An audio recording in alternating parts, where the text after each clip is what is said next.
Dia muito especial, só não é igual o Dia das Mães, mas é muito especial, né? É um desafio ser pai, né, queridos? Um desafio muito grande. E não existe receita de bolo, né? Para ser um bom pai. Muito difícil. Cada filho, cada família tem suas características, né?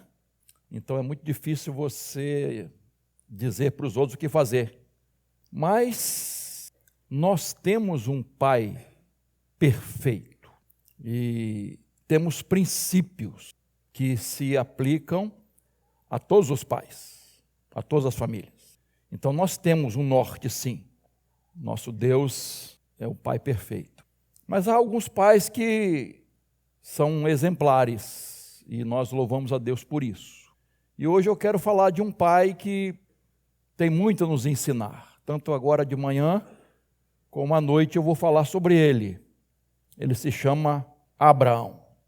Por isso, abra sua Bíblia lá em Gênesis capítulo 22. Eu quero meditar hoje, tirando algumas lições para nós sobre a vida de Abraão e o pai Abraão. E eu quero começar agora de manhã com esses 3 primeiros versículos. E repito, à noite a gente vai continuar. Acho que podemos ler juntos, vamos lá, juntos lá. Depois destas coisas, Deus pôs Abraão à prova e lhe disse: Abraão, ele disse: eis-me aqui, pegue seu filho, seu único filho, Isaque, a quem você ama, e vá à terra de Moriá, ali ofereça um holocausto sobre um dos montes que eu lhe... De manhã seguinte, Abraão levantou-se de madrugada e, tendo preparado o seu jumento, levou consigo 2 dos seus servos e Isaque, seu filho. Rachou lenha para o holocausto e foi para o lugar que Deus lhe havia indicado. Muito difícil, né, irmão? Só em ler a gente treme. Abraão não foi um pai perfeito, porque não existe pai perfeito. Na Bíblia não tem pai perfeito, só o nosso Pai Celeste. Mas, repito, Abraão nos inspira como um pai. Desde o início ele orou ardentemente por Isaque. E depois, certamente, né, a gente vê que ele continua intensamente orando por Isaque, cuidando de Isaque, educou Isaque no caminho do Senhor, tanto que já no 8º dia ele é circuncidado, isto é, ele passa para Isaque a marca da aliança que Deus tinha feito com o seu povo, marca. Quando Isaque é desmamado, ele faz uma festa. Olha, são pequenos detalhes, irmãos, que a gente vê o cuidado, o carinho, o amor de Abraão com Isaque. Quando ele grande, Abraão se preocupa com o casamento dele, com o futuro dele, né? E, segundo os costumes da época, né, ele vai buscar uma noiva no povo de Deus, junto ao povo de Deus, a preocupação do casamento. Então, veja, o cuidado desse pai para com o seu filho, em providenciar o máximo possível de melhor para o filho. E a gente, nessa experiência, irmãos, assim, cada detalhe, que é até difícil tirar todas as lições, mas cada detalhe desse relacionamento, dessa caminhada de 3 dias com Isaque, assim há umas coisas maravilhosas, né? O tom de conversa, parece que a gente está ouvindo eles falando um com o outro, né? Pai com filho, filho com pai, assim, é algo impressionante. E aqui culmina, né, nesse texto, quando Deus pede que ele ofereça a Isaque, o filho da promessa, em holocausto. algo assim muito difícil de entender. Se para a gente hoje é difícil, você imagina para Abraão naquela época.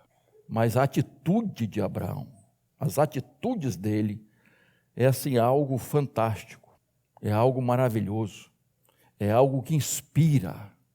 E agora de manhã eu quero tirar 3 lições desse texto aqui, do início desse capítulo, subordinado ao tema um pai aprovado por Deus. Ele foi aprovado porque passou por provações, e aí foi aprovado. Ele não foi reprovado nas provações.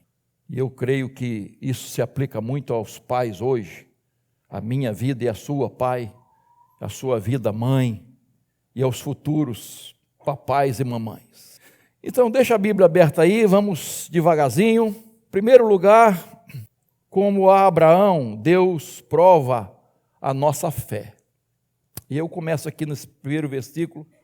Depois destas coisas, Deus pôs a Abraão à prova e lhe disse: Abraão. E ele lhe respondeu: eis-me aqui. Abraão já tinha passado por várias provações.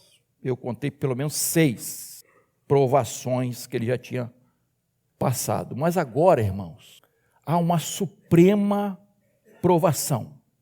A coroa de todas as provações. A mais difícil que Abraão tinha que enfrentar.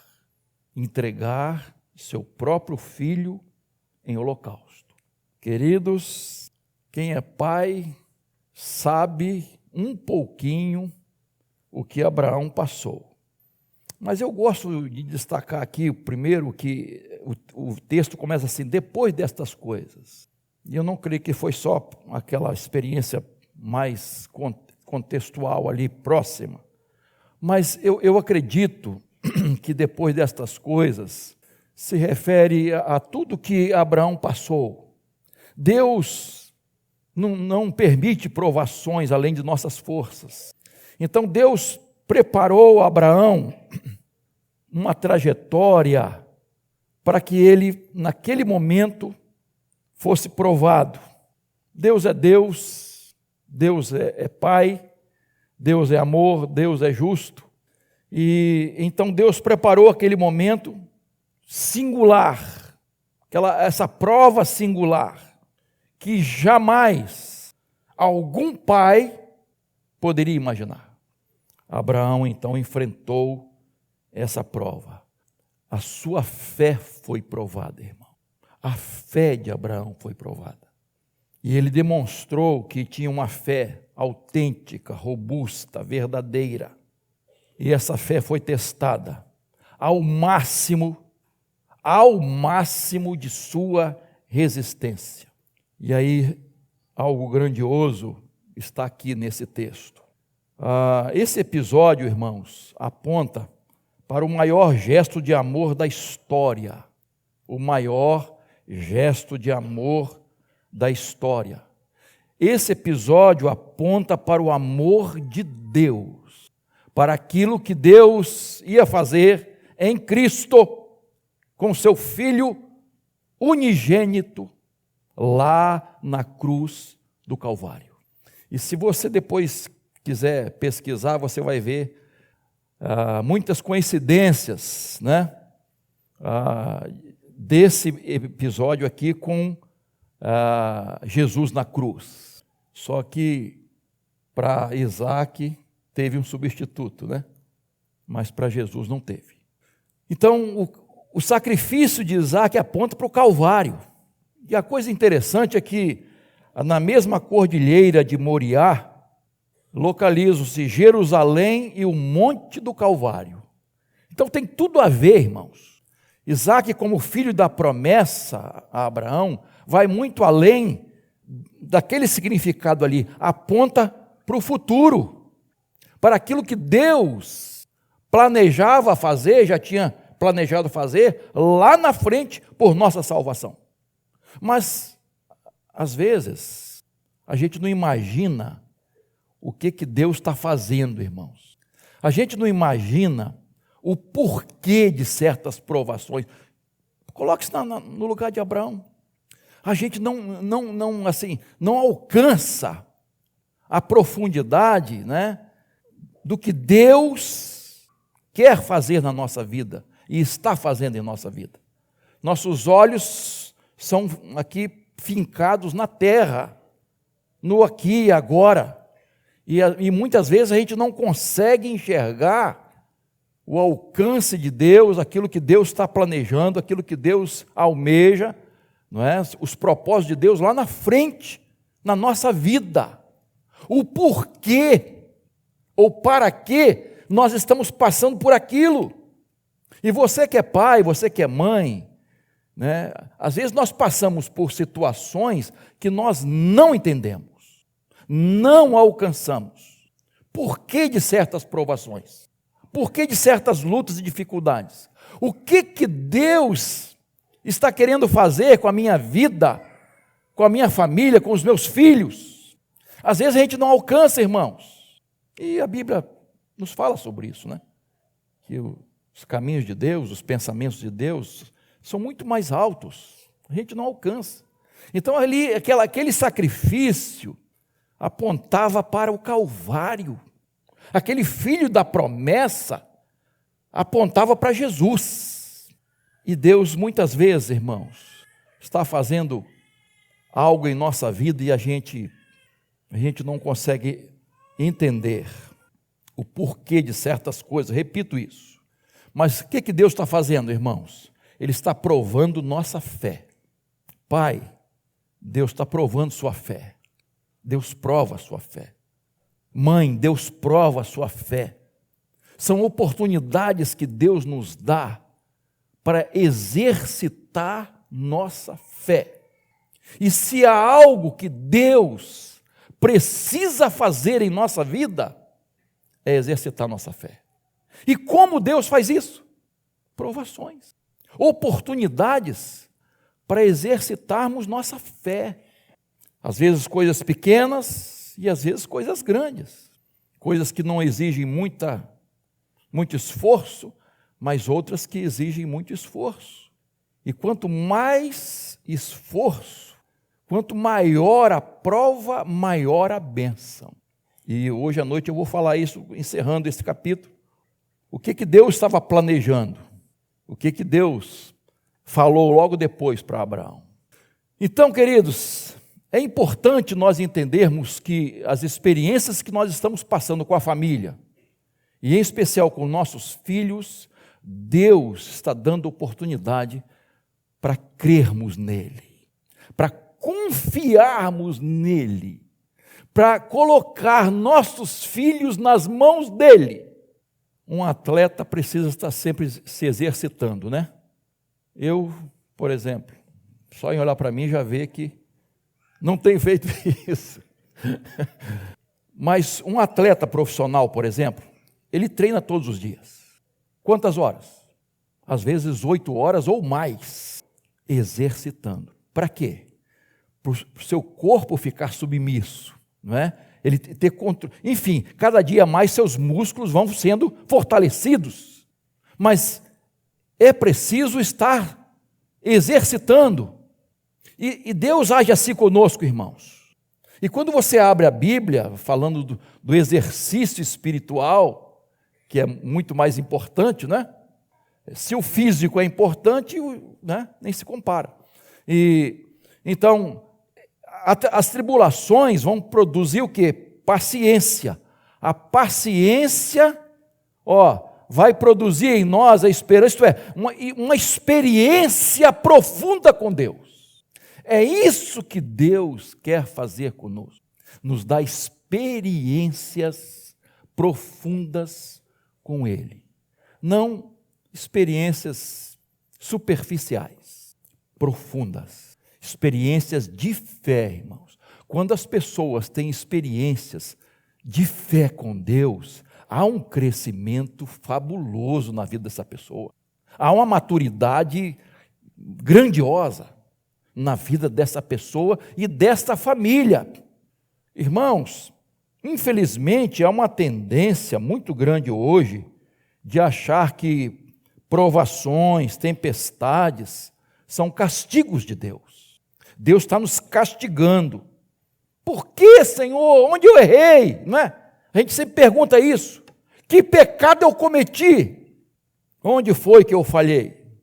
A filosofia dos amigos de Jó continua hoje. As acusações, e não só dos outros, mas a gente mesmo acha que onde erramos. E outro dia eu falei de um vídeo que está na internet aí, de um pastor até conhecido aqui, pregou muito aqui em Campo Grande, numa igreja aqui, né? Não vou dizer o nome, mas falando que se o seu filho se afastou, se o seu filho está hoje no mundo, você que é culpado. Espera aí, não é assim. A responsabilidade dos pais é muito grande, e o testemunho, e a gente está sempre falando isso aqui, ser referência para os filhos, claro, mas não quer dizer que se um filho se afasta, é culpa dos pais. Às vezes eu sei que é, outras vezes não. E você, quando você abre a Bíblia, você vê isso. E eu gosto muito de citar a parábola do filho pródigo, para os pais que começam, onde eu errei, por que eu... Não é? Onde o pai do filho pródigo errou? O pai do filho pródigo está representando Deus. O filho mais novo está representando que povo? Os gentios. E o mais velho? Os judeus, que se achavam. Onde aquele pai errou? Então não é por aí. E quando você abre a Bíblia, estuda a Bíblia, você vai ver que nós temos aqui na Bíblia pais piedosos que tiveram filhos incrédulos. Pais incrédulos que tiveram filhos piedosos. Então não há uma regra. Isso é isso. Tá?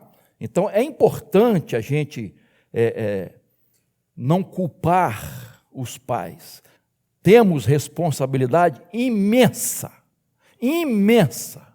mas vai chegar um momento que eles vão ter que fazer a decisão deles, dos filhos. Nós temos que fazer o melhor para os nossos filhos, mas vai chegar uma hora que eles vão tomar a decisão deles. É por isso, irmãos, que a Bíblia diz que a gente tem que ensinar a criança no caminho que deve andar, e até quando envelhecer, não se desviará dele. Faça a sua parte. Faça a sua parte, faça o melhor. Então, esse pensamento de que onde erramos, onde falhamos, a gente tem que equilibrar as coisas, não é? A teologia da prosperidade diz que se a pessoa está enfrentando lutas e dificuldades, ela está fora da bênção de Deus. Se ela está enferma, ela não está sendo abençoada por Deus. Que a pessoa que está abençoada, que é abençoada, ela está bem em termos materiais e em saúde. Mas isso é verdade na Bíblia? É isso que está ensinando a Bíblia? Não. Grandes homens de Deus ficaram enfermos e viveram muito tempo enfermos. E eu vou citar apenas um do Antigo Testamento, que foi um grande profeta. Quem foi? Eliseu, que fez o dobro de sinais que Elias tinha feito, o seu discipulador. E ele morreu como, irmãos? Uma enfermidade. Morreu, sofreu e morreu. Uma enfermidade. Enquanto Elias foi arrebatado. Num redemoinho. A carruagem separou os dois. Subiu no redemoinho, não foi na carruagem de fogo. Né? Olha o texto direitinho, né? Então, queridos, esse negócio de, eu estou desempregado, eu estou com problemas familiares, eu estou com aperto financeiro, eu estou com doença, isso é porque eu estou em pecado, eu estou fora da bênção de Deus. Não é isso que a Bíblia ensina. Às vezes a pessoa está com um problema porque ela buscou mesmo. Pastor, estou com um problema financeiro, mas cheio de dívida. Quem fez as dívidas? Quem usou o cartão? Quem foi atrás de promoções? É diferente, né? Então, tem misericórdia mesmo, né?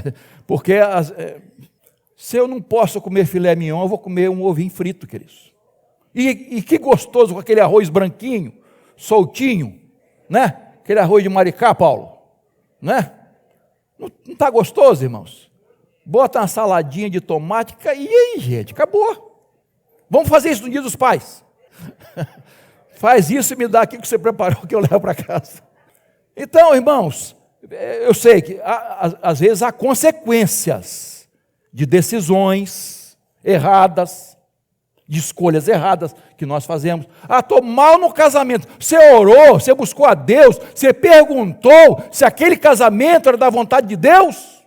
Sogra você não escolhe, mas o marido e a esposa você escolhe. Sogra é contrapeso, não tem jeito, né?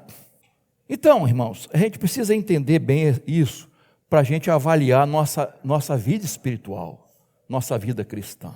E o que é princípio bíblico, irmãos? Deus nos prova. Não tenta, hein? Não confunda as coisas. Tentação vem do inimigo para nos derrubar. Provação vem de Deus para nos erguer. Então, por favor, não confunda as coisas. Então, Deus nos prova. Deus nos coloca na fogueira.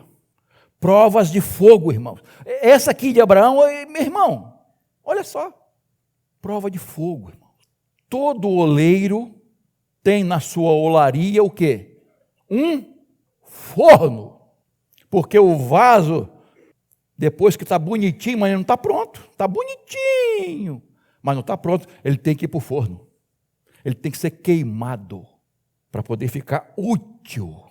Então, Pedro diz, não é nenhuma novidade vocês passarem por provações. Deus está provando aqui a fé de Abraão, como prova o oleiro, né, o ourive, a prata, o ouro, para apurar a sua pureza. Deus faz isso conosco. Então não estranhe quando você ouve assim, a provação está na agenda de Deus para você. Não estranhe isso. Nós vamos passar por provações, porque Deus é Pai, e Ele nos ama, e Ele quer nos fazer a imagem de quem? Seu Filho. Aliás, um ourive um dia disse o seguinte, alguém perguntou, quando é que a prata, ela está na hora de tirar do fogo? Aí ele disse assim, quando ele vê a sua imagem, ela derretida, quando ele vê a sua imagem, Deus nos coloca no fogo, irmãos, para nos tornarmos a imagem de Jesus, do seu Filho Jesus Cristo. Enfrente as provas de fé, para você ser aprovado e aprovada, porque nosso Pai Celeste, Ele tem propósito para isso, e Ele quer nos abençoar com essas provações. A segunda prova que eu quero tirar aqui, como Abraão, Deus prova o nosso amor. Olha só, verso 2, veja aí.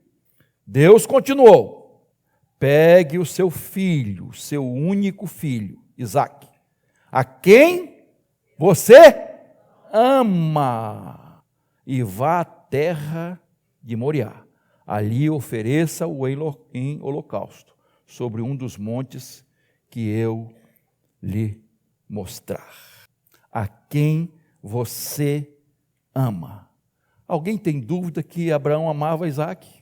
Esperou 25 anos na promessa, para ele chegar. Chegou, e o menino cresce.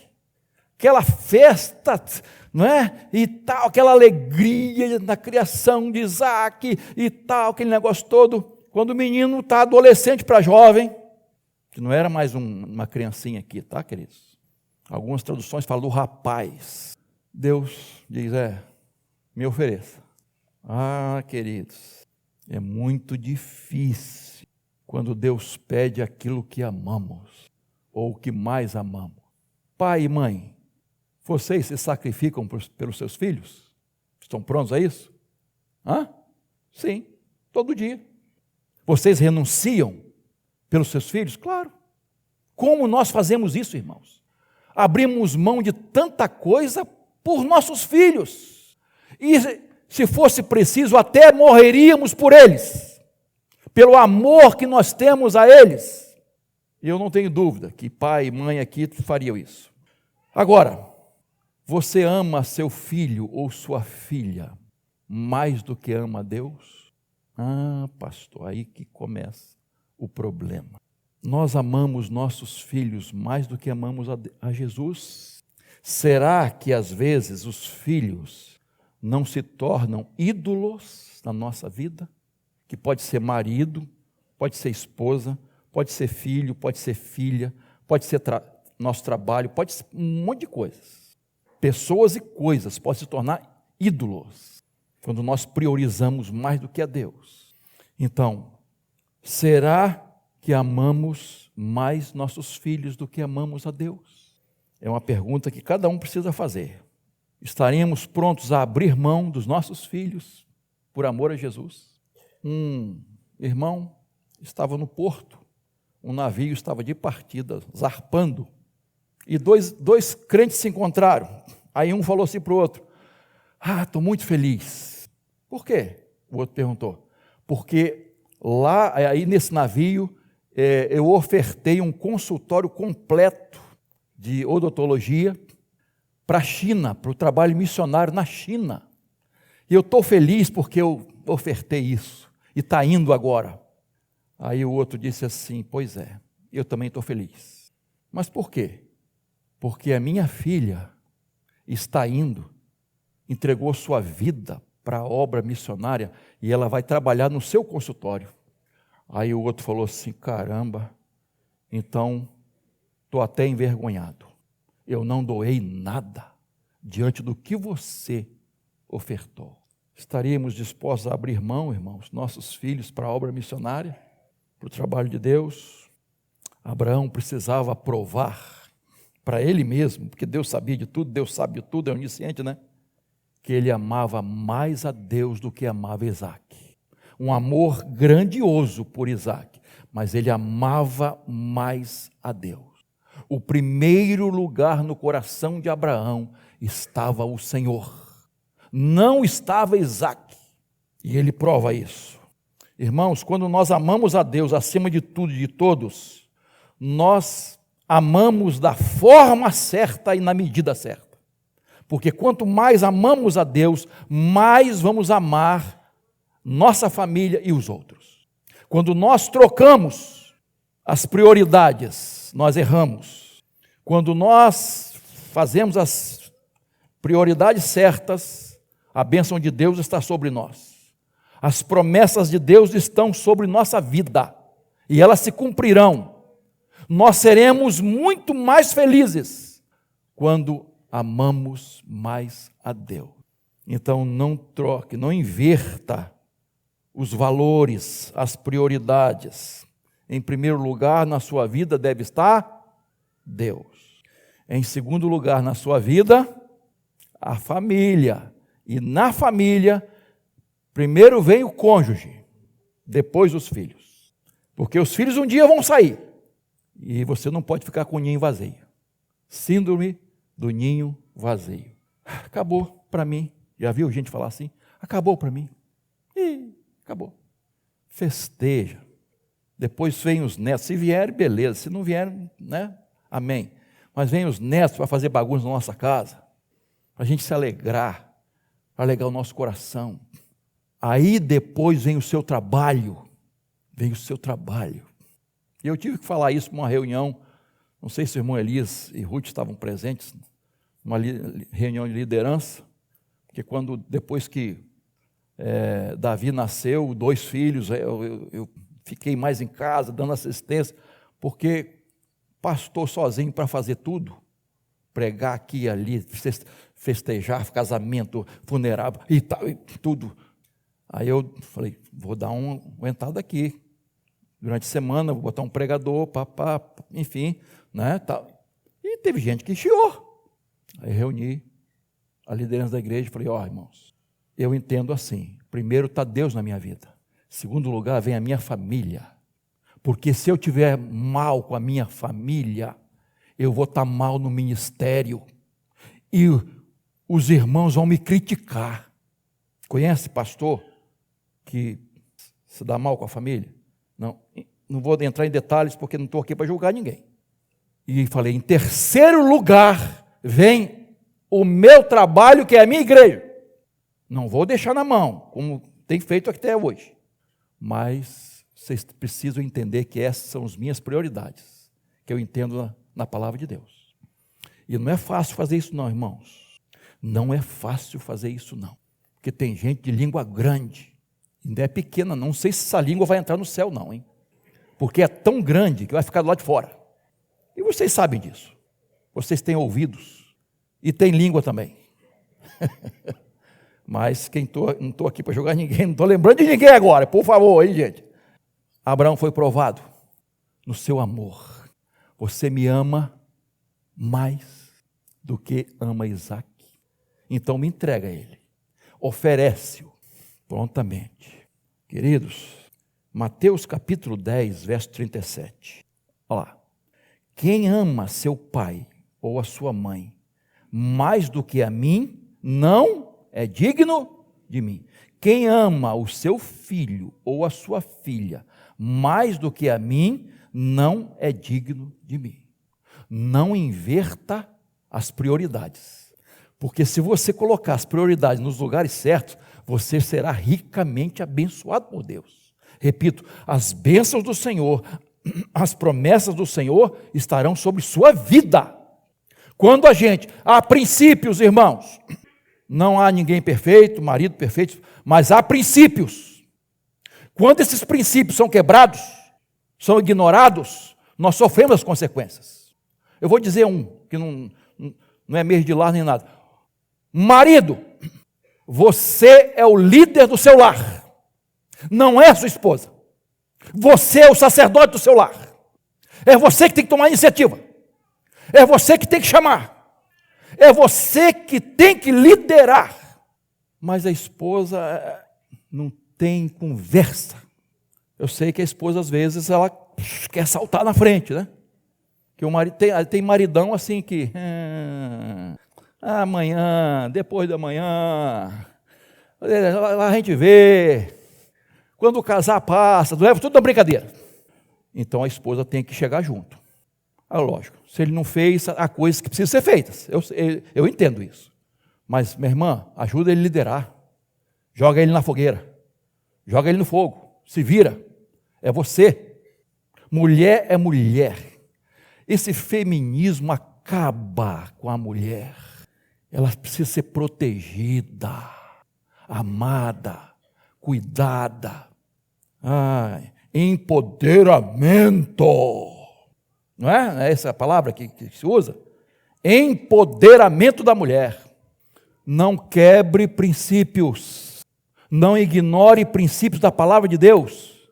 Não há perfeitos, mas há princípios para serem observados, e a Bíblia deixa claro isso. Então não troque as prioridades, coloque nos lugares certos.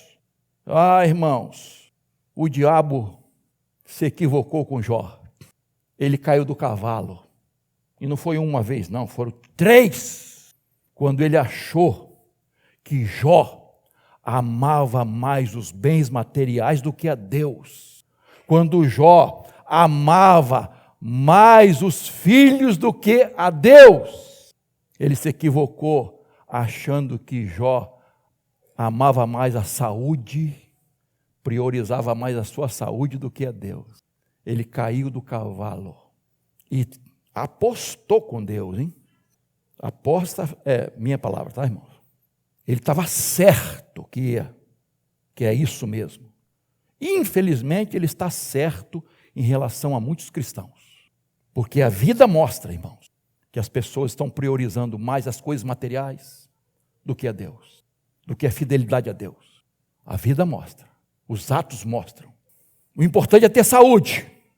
Muito dinheiro no bolso. É isso? A vida se resume nisso? Onde está a sua família? Qual é a prioridade que você dá à sua família? Qual o tempo que nós damos à família? Não inverta as prioridades, para que as bênçãos de Deus estejam sobre sua vida, para que as promessas de Deus se cumpram no seu lar. Terceiro lugar, como Abraão, Deus prova a nossa obediência, irmão. Verso 3, na manhã seguinte, Abraão levantou-se de madrugada, e tendo preparado seu jumento, levou consigo 2 dos seus servos e Isaque, seu filho, rachou lenha para o holocausto, e foi para o lugar que Deus lhe havia indicado. Isso é maravilhoso. E a ideia que nós temos aqui, irmãos, é de uma pronta obediência. Pronta. Imediatamente. Ele não discute. Ele não adia. Ele não questiona. Ele obedece. Arrisca. É imensurável a fé deste homem. Fé e obediência. Não separe fé de obediência. Tem que ser uma fé obediente. Tem que ser uma obediência pela fé. Porque sem fé, irmãos, obedecer isso aqui é um ato de loucura, é paranoia. Sem fé.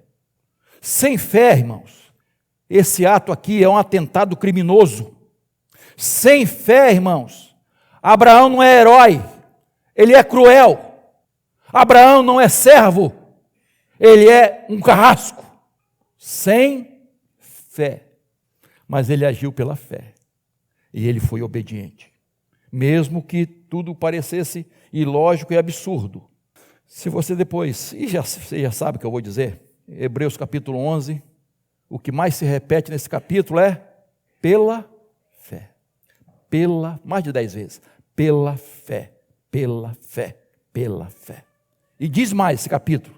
Sem fé, você pode avaliar isso. Sem fé é impossível. Se você não tem uma vida de fé, se eu não tenho uma vida de fé, eu não vou agradar a Deus. Não vou.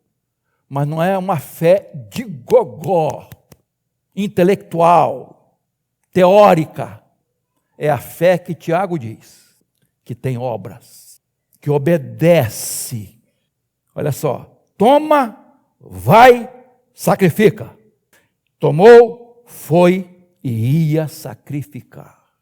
Hebreus 11, 19. Abraão considerou que Deus era poderoso até para ressuscitar Isaque dentre os mortos, de onde também, figuradamente, o recebeu de volta. Que fé é essa, irmãos? Que obediência é essa, irmãos? Verso 4, ele diz, ele coloca os servos para esperar, espere aqui com o jumento, eu e o rapaz iremos até lá, e depois de termos o quê? Adorado, faremos o quê, irmãos? Ele não está falando de servos, o servo estava aqui, eu e o rapaz vamos lá, e nós retornaremos. Que fé é essa, irmãos? Que fé é essa, irmão? Ele ia sacrificar seu filho, ele estava determinado, ele ia fazer isso, ele ia obedecer a Deus, ele não tinha dúvidas, mas ele diz, pela fé, aqui, ele é um profeta agora aqui, irmãos, nós vamos lá, vamos adorar, ele não menciona o fato como qualquer coisa, nós vamos adorar. Tem gente que acha que adorar é só cantar, falar muito bonito, beleza, eu gosto também. Adorar é obedecer, fazer o que Deus diz, fazer o que Deus manda. Isso é adorar, ser obediente, fé obediente. Fé e obediência não se separam. Fé sem obediência não é fé verdadeira. Fé e obediência, fé e ação, fé e boas obras andam de mãos dadas. Você já viu um passarinho voar com uma asa só? Lá na roça, as pessoas pegam a galinha, para não fugir, faz o quê? Corta o quê? As 2 asas? Só uma. Porque ela não consegue voar. Pular a cerca, Voar com uma só, não. Você já viu algum avião com uma asa só? Você já viu aquele barco a remo com um remo só? Se for um só, ele vai rodar assim ou rodar assim. Fé e obras. Fé e obediência. É isso que a Bíblia nos ensina, irmãos. Tem que funcionar juntos, senão não há progresso. Progresso. Não há sucesso, não há bem-aventurança, não há êxito. Fé obediente. E aí você pega a Bíblia, vai olhando como Deus faz. O que é fé obediente? Pensa em Oséias. Oséias, eu quero demonstrar meu amor por Israel. Meu amor, imensurável amor, incondicional. E sabe o que você vai fazer? Você vai casar com uma mulher de prostituições. Ela vai te trair uma vez, duas vezes, ela vai ter filhos, mas você não vai deixar de amá-la. Eu quero que o meu povo veja, não ouça não, veja o meu amor, através da sua vida, do seu ministério. Ah, irmãos, tem coisas que você fica assim, Jesus amado, que negócio é esse? Estudamos Jeremias, né? Jeremias, você vai falar o contrário de todo mundo. Você vai sofrer por isso, Jeremias. Você vai ser considerado um traidor da sua pátria. Mas fala e não te cales. Prega a palavra. E Jeremias sofreu, irmão. Jonas, você vai pregar para os sanguinários ninivitas. Você vai pregar para aquele povo, para se arrepender. Ah, eu não quero. Essa não. Para qualquer outro povo menos, nem falo o nome, mas é lá que eu quero que você pregue. Para aquele povo lá. Vai. E a desobediência traz duras consequências, né, irmãos? Às vezes, Jonas, a gente se identifica com Jonas, né? A gente sabe o que tem que fazer, não faz, sofre as consequências, aí depois a gente vai fazer. Poderia ter, nos poupado de tanta coisa, tantos prejuízos, mas fomos desobedientes. E a desobediência só faz descer, né? Depois você vai ver. Pensa em Daniel, Misael, Ananias, Azarias. Vai para a cova dos leões. Você vai para uma fornalha. Mas eu estou pronto a enfrentar uma fornalha. Eu não vou arredar o pé. Esse joelhinho aqui não vai se curvar diante de ídolos. E gente por trás, né? Traindo, binóculo, olhando. Vamos encontrar uma falha nesses miseráveis. Vamos encontrar falha neles. Onde a gente pode se apegar? Em quê? Não tem nada, irmão. A única coisa é que eles oram a Deus. As janelas ficam abertas. E tinha um significado grande, né? A direção de Jerusalém. A janela, olha, ele ora. E aí, por influência daquelas pestes, tantas pestes que há no Brasil hoje, por influência dessas pestes, leis são formadas. E tanta coisa, eu não vou entrar porque no meu tempo não dá. E nem quero entrar mais nesse. Quanta coisa, irmãos, lá acontecer. Mas vocês vão permanecer fiéis. João Batista, você vai pregar contra as autoridades. Você vai denunciar pecados das autoridades. E a cabecinha dele rolou. Obediência. Maria e José, queridos. A gente é tão bonito, né? A gente lê Natal. Mas para aqueles adolescentes, para a adolescente Maria, não foi fácil não, irmãos. José, você é um. Sua mulher está com filho de outro, José. Maria, que negócio é esse? Que história fantástica é essa que você criou? Você inventou? Preço. Eis aqui a serva do Senhor. Cumpre em mim segundo o teu querer. Glória a Deus. Como é importante os servos e servas. Senhor, faça na minha vida o que o Senhor quiser. Me use naquilo que o Senhor quiser. Estou pronto. Eis-me aqui, Senhor, como diz Isaías.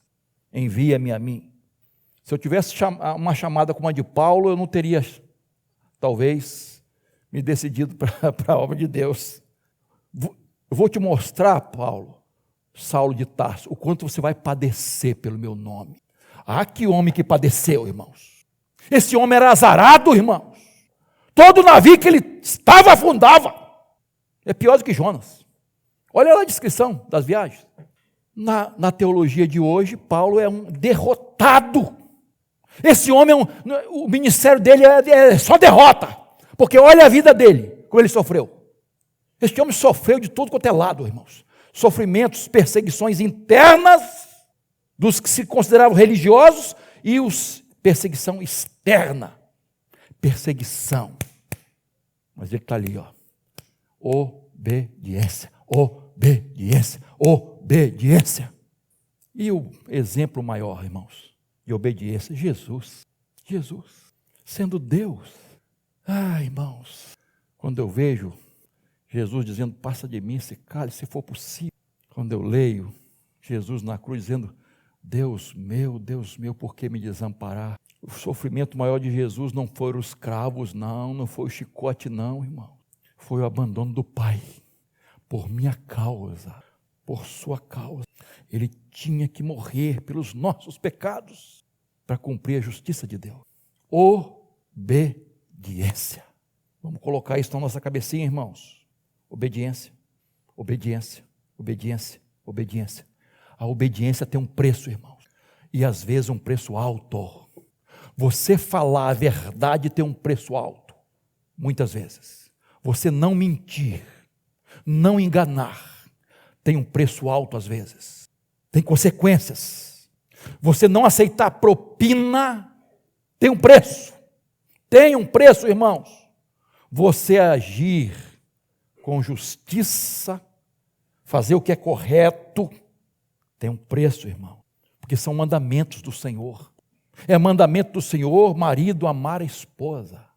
É mandamento do Senhor, a mulher ser submissa ao seu marido. Os filhos obedecerem os pais, honrarem os pais. Pais, cuidar dos filhos, criá-los na doutrina e admoestação. Isso é mandamento, irmãos, que precisa ser obedecido, precisam ser. Priorizar a família é mandamento do Senhor. Ser presente na vida dos filhos é mandamento do Senhor. Ser um bom ouvinte é mandamento do Senhor. Sejam prontos para ouvir, tardios, falar e tardios para se irar. Isso é mandamento, irmãos. Buscar o reino de Deus em primeiro lugar é mandamento do Senhor. Ser fiel a Deus nos dízimos e ofertas é mandamento do Senhor. Fazer discípulos é mandamento do Senhor. Ser testemunha fiel é mandamento do Senhor. Buscar o enchimento do Espírito Santo é mandamento do Senhor. E às vezes nós estamos ignorando isso. Obedecer pela fé. 3 provas. 3 provas. Vou parar por aqui porque já botaram o relógio ali, ó. 10h32, olha lá. Mas hoje não tem escola dominical, nós vamos almoçar cedo. Mas vou parar por aqui, à noite a gente continua.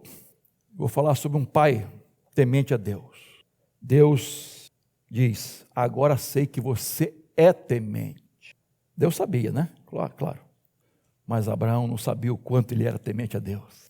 Um pai aprovado por Deus passa por provações. Para ser aprovado, tem que ser aprovado nas provações, irmãos. Devemos ser aprovados na nossa fé, devemos ser aprovados no nosso amor, devemos ser aprovados na nossa obediência a Deus. Irmãos, se a gente seguir o que a palavra de Deus diz, nós seremos aprovados por Deus. Nós teremos muito mais condições de sermos pais que sejam referência para os nossos filhos, exemplares para os nossos filhos. E nós precisamos da graça de Deus para isso. O que nós vamos deixar para os nossos filhos, irmãos? Bens, ótimo. Propriedades, dinheiro, se você puder, ótimo. Mas o que vai contar mais é o seu caráter, é a sua vida justa e reta, irrepreensível. Não é ser perfeito, não, porque não há ninguém aqui, mas ser um referencial até quando erramos. Graças a Deus que nossos filhos veem que nós não somos perfeitos, mas estamos aqui firmes. Não arredamos o pé, caímos, escorregamos, e eu fiz isso. Quantas vezes, querendo acertar, erramos? Quantas coisas que se nós pudéssemos voltar atrás, nós faríamos de maneira diferente. porque somos falhos e imperfeitos. Mas, irmãos, nós temos um Deus que é Pai, que é nosso modelo maior, que nos guia e que nos capacita a sermos pais que sirvam de referência para os nossos filhos. Nós precisamos disso hoje, irmãos. Irmãos, como precisamos disso, mais do que nunca. Que Deus, pela sua graça e misericórdia, nos ajude a cada dia, para que sejamos aprovados diante de tantas provações que enfrentamos, e graças a Deus por elas. Amém?